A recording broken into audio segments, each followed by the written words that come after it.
एक गांव के बीच एक बड़ा सा सूखा हुआ पेड़ था। लोग कहते थे वह एक श्रापित पेड़ है। जो भी उस पेड़ को काटने की कोशिश करता, अगली सुबह उसका ही सर कटा हुआ मिलता उसी पेड़ के नीचे।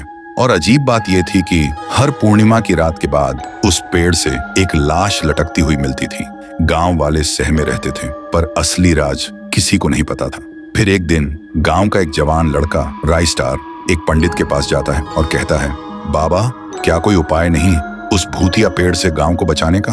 पंडित गहरी आवाज में बोलता है, उपाय तो है बेटा, लेकिन पहले हमें जानना होगा इस पेड़ के अंदर कैद वो शैतानी शक्ति कौन है। जब तक सच सामने नहीं आएगा, मुक्ति असंभव है। फिर एक पूर्णिमा की रात दोनों उस पेड़ के पास आते हैं। पंडित पेड़ के चारों ओर अग्नि की लकीर खींचता है और मंत्र करने लगता है।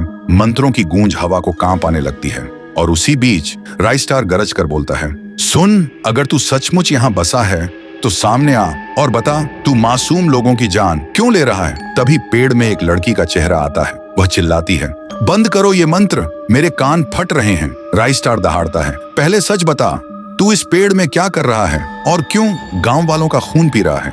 तभी वो बोलती है, मैं इसी गांव की एक अनाथ लड़की थी। मैं इसी गांव के एक लड़के से बेइंतहा मोहब्बत करती थी। हम दोनों बहुत खुश थे, लेकिन जब सरदार को पता चला, उसका खून खौल उठा, क्योंकि वो दरिंदा मुझे अपनी हवस का खिलौना बनाना चाहता था। उसने मेरे प्यार का सर काटकर नदी में फेंक दिया और फिर मुझे सबके सामने झूठा ठहराया। चिल्ला चिल्ला कर बोला, ये लड़की अपशकुन है, ये श्राप है, इसे मारना होगा। और फिर उस राक्षस ने मुझे इसी पेड़ पर सबके सामने जिंदा लटका दिया और मैं चीखती रही, मरती रही, लेकिन कोई बचाने नहीं आया। तब से मेरी चीखें, मेरी सांसें सब इसी पेड़ में कैद हैं। और अब मैं सिर्फ एक चीज चाहती हूँ, उस दरिंदे सरदार का सर। फिर सुबह होते ही राइस्टार और पंडित गांव वालों को पूरा सच बताते हैं। सुनते ही पूरा गांव आग बबूला हो जाता है और दूर छिपा सरदार सब सुन रहा होता है। गांव वालों का गुस्सा देखकर उसके पैरों तले जमीन खिसक जाती है। फिर रात को डर से कांपता सरदार अकेला उस पेड़ के पास आता है। पेड़ से वही आत्मा गरजती है,